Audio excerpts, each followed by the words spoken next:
Well, hello, welcome back to the Earle Wellbeing YouTube channel. Here with me, Liz Earle. Well, today I'm going to be talking about 3 things for well-being. I'm going to take a moment to chat about the top 3 things actually that I would never do when it comes to looking after my health. And maybe some of these are slightly controversial, maybe surprising. I would love to hear your thoughts, so do open up in the discussion. You can click in the comments section below, let me know what you think. Just be kind. The first thing to say is that I don't like getting overzealous with calorie counting. And I know that that might seem at odds with a lot of chat that we've been having around weight management and healthy living. But obsessively counting the calories has never seemed to work for me. And many of the people that I've been podcasting with, the experts, don't like it either. I prefer to focus on what the food that I'm eating is made up of. So, for example, while 2 chocolate digestive biscuits have about the same number of calories as, say, half an avocado, the biscuits are going to be literally bulging with sugar and they're going to spike blood sugar levels. And although they taste delicious, they're not going to keep me sustained for half as long as just half an avocado would, which of course is full of healthy fats and vitamins, not to mention actually a fair portion of fibre too. Yeah, did that surprise you? Well, of course, this isn't to say that calorie counting should be thrown right out of the window. I know it can be a very helpful tool for some, especially when trying to keep track of what we're eating and perhaps shifting a few pounds as well.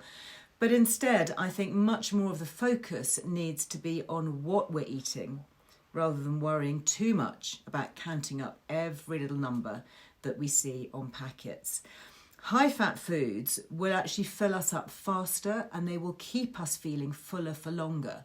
So while they may have the same amount of calories as, say, sugary foods, they're going to be better for us, better for our health, as well as weight loss when it comes to weight management. So that is why I personally do not count calories. So the second thing that I would never do when it comes to my well-being is give up chocolate. Yep, I admit it, I have a bit of a sweet tooth. And while chocolate is often the first thing to go, perhaps when we're trying to look after our health or maybe, trying to lose a bit of weight, chocolate can actually do us the world of good. The question, of course, is the type of chocolate and the quantity. Now, I'm not talking about the sugar-laden chocolate bars that we unhelpfully see all the time, all around the supermarket tills and tempting us at petrol stations. No, not those guys. But I'm talking about the high-quality dark chocolate that contains a minimum of 70% cocoa solids. So for me, I will have a square or 2 of this in the afternoon, maybe with a nice cup of tea, and it can be just the thing, actually, if you are craving something sweet.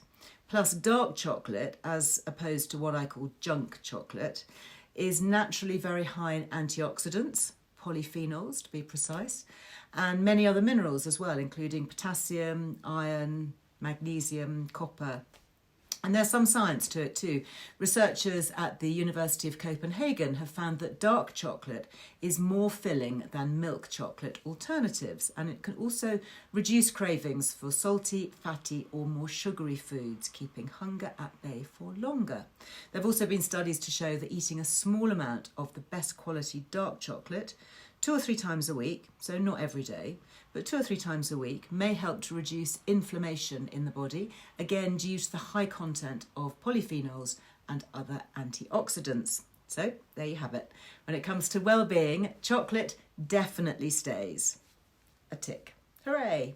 Well, the third and final thing that I would never do as a so-called well-being expert is opt for low-fat foods. Well, fat, as we know, has been demonised for a very long time in the media, with low-fat alternatives being peddled on our supermarket shelves, especially when it comes to things like low-fat yogurt and cheese spreads. But, the problem with these low-fat kind of fake food alternatives is that while they're being marketed as a so-called healthier option, they're often actually high in hidden sugars instead, not so good. And they may also contain inflammatory vegetable or seed oils, or they've had their naturally healthy fat composition changed by artificially hardening or hydrogenation, which creates unhealthy trans fats in the process. So instead of eliminating fat, I actually embrace it. And it's important to include good, healthy fats in our diet. So saturated and monounsaturated fats. Things like we find in nuts, seeds, eggs, avocados, fatty fish, whole dairy, such as full-fat milk and yogurt. And in doing so, you'll probably find that you feel fuller for longer, meaning that you're less likely to reach for the biscuit tin come 3 o'clock in the afternoon. And we also need fats to help us better absorb oil-soluble vitamins such as vitamin A, D and E from foods and even from our supplements, not to mention needing good quality fats in the diet to create healthy, happy hormones, even more important as we age.